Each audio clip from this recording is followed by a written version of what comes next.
melalui cyber ya. Dari YouTube-nya ada, tadi saya lihat ya, channel YouTube-nya, terus ada dari Google Map-nya, dari Eyang Ali di Powongso gitu. Eyang Ali di Powongso, bin Eyang di Poningrat ya.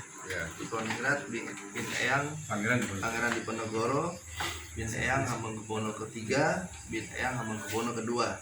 Jadi ini masih ranah nih, masih satu kamar, rasanya begitu. Ya jadi maka dari itu saya prihatin sebenarnya tadi, saya niat kesini ini untuk berziarah, ya kan, dan meng-cross check apa benar kan gitu. Dan ternyata ya makam aslinya memang ada di sini. Ya, di Mersi. Di Mersi ya. Tadi saya berziarah makam Eyang di Powongso ya. Jadi ini kasusnya nyaris sama dengan Eyang KRT Sumodiningrat kan gitu ya. Makam aslinya di Jajaran Bantul, ada lagi makamnya di Lembaran Kidul Semarang Yang dibinyayakan. dibinyayakan. Sama ini juga. Yang ini juga binyaya juga ya. Nah sekarang Eyang Ali di Powongso, makamnya di Banyumas, di mana? Mersi. Sekarang ada juga di Pekalongan. Binyaya.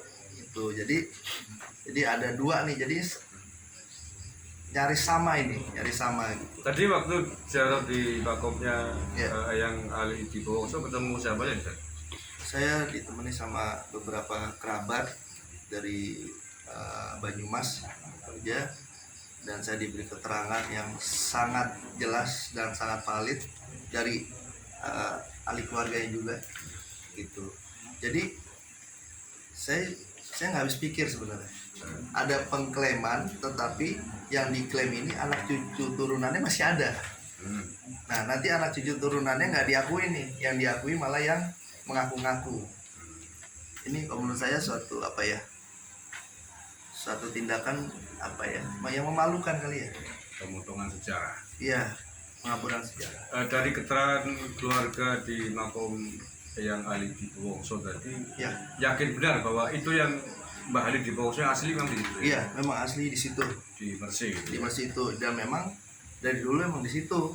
Nah, makanya saya juga niat ke Banyumas ini untuk silaturahmi ya, ke ahli-ahli keluarga dari siapa? Mbah Malik ya. Ya. Dari Mbah Malik. Jadi Mbah Malik Kedung Maruk itu bin Mbah Ilyas, saudara bin Ali di Powongso. Oke. Mbah Malik ini gurunya Ludwig. Oh, Torikonya. Tapi kok dibinjaya kan? Kalau panjenengan itu tugasnya sebagai keluarga besar untuk meluruskan itu semuanya. Iya. Keluarga besar Mbah Ilyas di sini sudah mengkonfirmasi bahwa itu tidak benar. Alhamdulillah. Ya, kan itu tertulis di buku Aurad Saldilah Jabdut. Iya. Mbah Malik bin Ilyas bin Yahya. Ini sudah dikonfrontir oleh keluarga besar Mbah Ilyas bahwa itu tidak benar. Ya. Nah, kemudian yang ingin saya tanyakan, ini ada Mbah Ali di Powongso di Pekalongan, itu siapa yang bikin makam di sana? Iya. Sebenarnya gini, kita perlu meng-cross check ya, meng-cross check seperti yang saya jalani dan keluarga besar dari Tra HB2, ada yang dari Tra HB3, ada dari bahkan sampai Tra HB8, HB7, itu yang kita semua bekerja sama ya, saling menghimpun informasi, bergerak gitu ya. Seharusnya seperti itu. Jadi harus ada yang meng-cross check ke Pekalongan. Ya. Nah ini benar kan nih? Nah kalau di Jogja, kalau memang ada makam dari keluarga Keraton Jogja dan itu ada lambangnya ya, dan itu tercatat ya di silsilah keluarga besar Keraton Jogja, ada di Serat Rojo Putro, di Serat Kanurjan ya, itu harus izin. Ya. Harus izin sama pihak keraton itu, seperti yang kemarin ditemukan di Gapura makam Eyang Sumodiningrat yang di Semarang itu. Nah, ini perlu ini perlu perhatian khusus menurut saya gitu. Berarti ini tugas baru, tugas tambahan saya kira untuk Raden Widyo menelusur ke Pekalongan terkait dengan makom yang diklaim sebagai Mbah Ali Dipowongso. Ya. Nanti saya tak telusur di Banyumas karena kebetulan channel YouTube yang mengunggah, yang menyebut, yang menyatakan bahwa Ali Dipowongso itu di Pekalongan. Ya. Nanti saya tracking di YouTube itu namanya Ahmad Saifuddin. Ternyata saya kenal ini pemilik channel Ahmad Saifuddin. Dari Banyumas sendiri. Dari Banyumas. Dia seorang PNS di Pemkab Banyumas. Saya nggak tahu di dinas mana, tapi dia PNS di Pemkab Banyumas, Ahmad Saifuddin. Dia S2 kalau nggak salah. Makanya nanti ingin saya cross check ini orang dari mana dia mendapatkan literatur menyebut bahwa ada makom Ali Dipowongso di Pekalongan. Ya. Sumbernya dari mana? Dia berani mengatakan itu. Nah, panjangnya nanti cross check ke makom yang tadi disebut Ahmad Saifuddin itu. Tanyakan di sana siapa yang mengatakan bahwa ini makamnya Mbah Ali Dipowongso. Karena sementara semua orang tahu, keluarga juga tahu bahwa makamnya Mbah Ali Dipowongso ada di Mersi. Ya. Tidak jauh dari makamnya Mbah Malik, hanya berjarak sekitar berapa? 30 meteran ya. 30 meter dari makamnya Mbah Malik. 30 meteran, nama udah berubah ya. Kalau di sini sih belum berubah Di sini ya. belum ya. Masih Mbah Ali Dipowongso. Iya. Tapi kalau di Sokaraja itu yang berubah dalam kurung bin Ali Bahabun itu. Iya, yang kemarin saya lihat channel Pak De ya. Iya, jadi nampaknya Klan Diponegoro ini diperebutkan oleh dua marga Habib. Iya. Yang satu marga bin Yahya, yang satu marga Bahabun. Iya. Dua sumber yang berbeda ya. Ya. Jadi begini ya. Di era Eyang Hamengkubuwono II itu ada dua kejadian besar, Pak De. Dua kejadian besar yang mempengaruhi dunia. Mempengaruhi dunia, skalanya internasional bukan nasional, yaitu apa? Perang Geger Spehi dan perang Diponegoro. Ya. Nah, Eyang Diponegoro itu di ranah Eyang HB2. Nah, maka dari itu Eyang HB2 ini naik tahta ini sampai 3 kali. Nah, ini ada peran dari Eyang Diponegoro nih di sela-sela ini. Nah, mungkin ya Pak De ya, mungkin mengambil atau mencatut silsilah dari dua kejadian ini ya, di Geger Spehi ini ada yang Sumodiningrat, panglima perangnya.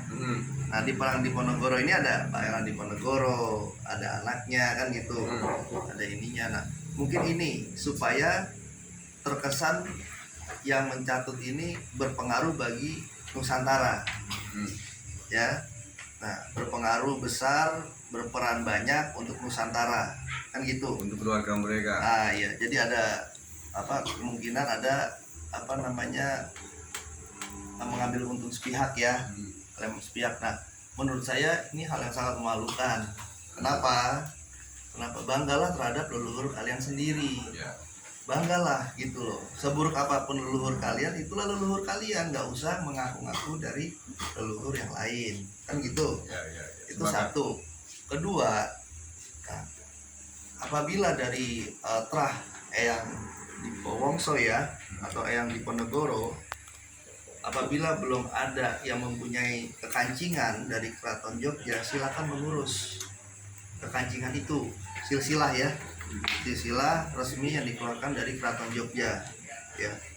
Nah, ini penting gitu, karena ini buat data dan alhamdulillah kalau ada yang punya itu alhamdulillah gitu loh, berarti ada data yang valid. Karena kenapa? Di Keraton Jogja itu tercatat semuanya. Itu tercatat. Jadi apabila ada yang salah sedikit, ada yang berubah sedikit, itu ketahuan Pak De. Itu ketahuan gitu loh. Makanya tidak bisa dengan hanya dalih pengakuan atau bercerita atau lagi viral ronsen makam ya. Ronsen makam itu lagi terawangan. Istilah baru itu. Nah, itu nggak bisa seperti itu. Itu menurut saya itu pembodohan. Kenapa? Sejarah itu bisa kita lihat dari prasasti ya. Peninggalan sejarah bangunan, candi, manuskrip, senjata. Habis itu belum alat musik yang bentuk logam kan begitu, belum baju, belum macam-macam, bahkan Rasulullah SAW meninggalkan sorbannya kan, Ya. ada sorbannya. Nah itu bentuk-bentuk kesimpulan dari sejarah. Nah kalau cuma pengakuan sepihak lalu kita percaya, ya maaf, itu namanya pembodohan. Dan bagi yang percaya, Perampasan sejarah itu, pemotongan. iya, bagi yang percaya, ya saya harap dan saya berdoa semoga Allah Subhanahu wa Ta'ala membukakan hati kita semua kalau ini ada sesuatu yang nggak beres Pak De gitu. Iya, jadi kesimpulannya ternyata tidak hanya KRT Sumur Diningrat Iya. yang dibinyayakan, Iya. tidak hanya dibinyayakan tetapi diduplikasikan makomnya, Oh, digandakan, yaitu yang di iya. Semarang kan. Iya. Nah, di KRT Sumur Diningrat yang asli di Jajaran Jejeran, Bantul, kemudian diduplikasi di Semarang. Semarang. Iya. Tidak hanya diduplikasi tapi kemudian dibinyayakan. Iya betul. Nah, tidak hanya itu tetapi keturunannya ke bawah juga Iya. mengalami hal yang sama, yakni tadi Mbah Ali Betul. di Wongso. Ya. Jadi begini Pak De, aku mau jelasin sedikit tentang ilmu silsilah ya, yang saya pahami ya dari kancingan. Jadi begini, apabila Eyang Ali di Powongso itu bin Yahya, otomatis atasnya ini Binjaya, bin Yahya Eyang di Ningrat. Atasnya lagi Eyang di Ponorogo Binjaya, bin Yahya, Eyang Hamengkubuwono ketiga bin Yahya, Eyang Hamengkubuwono kedua bin Yahya, Eyang Hamengkubuwono ke-1 bin Yahya. Jadi sederet ini semua bin Yahya. Lah ke bawahnya Rafiye. Nah, jadi ini sesuatu yang tidak kita pernah sadari. Jadi diambilnya di tengah, ke atasnya juga kena, ke bawah juga kena, kan begitu Pak De. dan dari logika sejarah kan nggak masuk. Oh iya. Binjaya kan marga klan Balawi. Iya. Kita tahu klan Balawi itu masuk ke Nusantara tahun berapa? Abad berapa? Betul. Abad 19. Betul. Ada yang sangat populer Usman bin Yahya yang di Batavia. Ya, ya. Itu Geger Cilegon itu 1888. Iya. Itu eranya Usman bin Yahya tahun itu, karena 2 tahun setelah itu membuat fatwa bahwa jihad ulama Nusantara sesat, Ya. batil, kemudian ajaran torikonya meresahkan. Dan beliau baru datang ya. Iya, itu era awal. Era awal. Era Ya? awal klan Balawi masuk ke Indonesia. Iya, iya. Itu belum masifnya setelah tahun 1900. Iya, iya, iya. Oke, yang kedua Pangeran Diponegoro hidup tahun berapa? Iya. Perang Diponegoro itu 1825 Iya. sampai 1830. Itu udah selisih berapa? 50 tahun sendiri kan dengan Iya, iya. dengan Usman bin Yahya. Yang semua di Ningrat tahun berapa Iya. ya kan? Apalagi Iya, ditarik ke arah sana, iya, kita nggak iya. masuk. Iya. Kok ini ada bin Yahya juga? Iya. Iya. Jauh sekali. Apalagi sampai ke HB3, HB2, P1. Iya, iya. Jangan-jangan Majapahit nanti bin Yahya. Iya, makanya pentingnya apa ya? Sejarah ini bukan hal yang sepele ya. Banyak sekarang yang mungkin yang saya bahasanya bukan meremehkan, mungkin tidak mengetahui apa sejarah leluhur kita ya kan. Maka pentingnya itu berziarah. Nah, tadi saya berziarah itu ke makam Eyang di Powongso ya. Ali di Wongso. Yang Ali di Powongso itu saya melihat memang itu makam aslinya, karena kan gini Pak De, ada akademis yang mempunyai ahli tentang ilmu nisan, itu juga ada, ilmu sejarah juga ada gitu. Nah, kita dengan akademis ini, kalau sampai mereka ditentang hanya dengan hujatan, hanya dengan fitnah, hanya dengan cacian makian, ya Allah, ini negara kita ini negara besar loh, ya kan? Cobalah kita berpikir dengan logika untuk kemajuan bangsa. Kalau kita menyikapi suatu kebenaran, suatu fakta ya dengan pembodohan seperti itu, ya dengan maaf saya bilang, dengan hati yang kotor, mulut yang kotor, itu tidak pantas dicontoh. Apalagi mengaku-ngaku ulama, mencaci maki sesama, ya kan? Nggak ada nur sama sekali di hatinya, apalagi menyuruh sesama kita untuk memusuhi kita, untuk mencaci kita. Nah, ulama mana yang mengadu domba? Nggak ada ulama seperti itu, Oke. ya kan? Nah, apalagi sudah memasukkan keluarga besar. Nah, ini keluarga besar, ini eyang-eyang kita. Wajar dong kalau kita marah. Ya kan, maunya mereka apa sebenarnya di sini? Iya. Kan begitu. Nah, oleh karena itu terakhir sekali lagi Ya. ini tugasnya dan Dibyo untuk kepengelolaan saya kira. Monggo waktunya dapat untuk menelisik siapa yang menamakan makom itu sebagai ahli di Ya. Wongso. Padahal semua keluarga besar di sini tahu bahwa makomnya Mbak Ali di Wongso ada di Mersi, di Paruk, di Purwokerto, tidak jauh dari makomnya Mbak Malik. Itu semua keluarga besar tahu semua. Maaf Pak De, berarti Mbah Malik ini gurunya Tapi Lutfi, gurunya Abi Lutfi, guru yang sangat sering disebut oleh beliau. Guru mursyid Toriko Sadilanya Abi Lutfi adalah Mbak Malik. kok diakuin nih? Dan jadi bin Yahya ini. Allah. Makanya Ya Allah. ini keluarga besar di Banyumas juga sebenarnya sedang menunggu klarifikasi dari Kalongan. Saya juga lagi menunggu Pak De.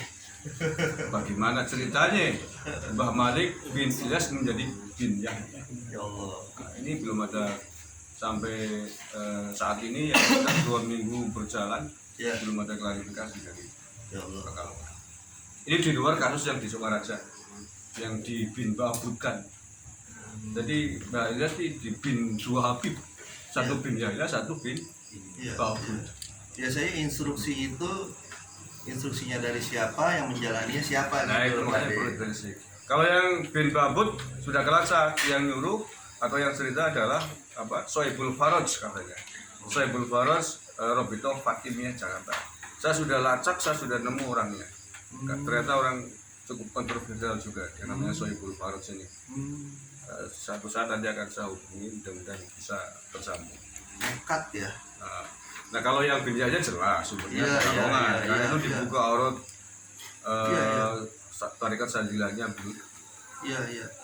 Ya semoga seluruh rakyat Nusantara peka ya, dan mempunyai keinginan untuk mengungkap ini gitu ya, dan meluruskan sejarah, karena ini sejarah ini bukan untuk kita saja Pak De, Ya, untuk untuk- ratusan tahun ke depan, buat anak cucu turunan kita, Untuk bangsa dan negara. untuk bangsa dan negara.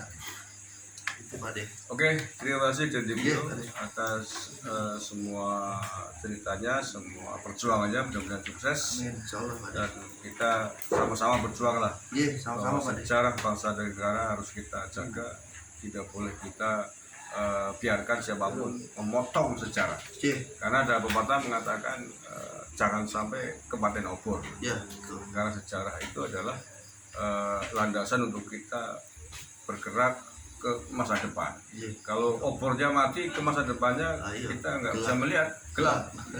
Makanya ini penting. Iya.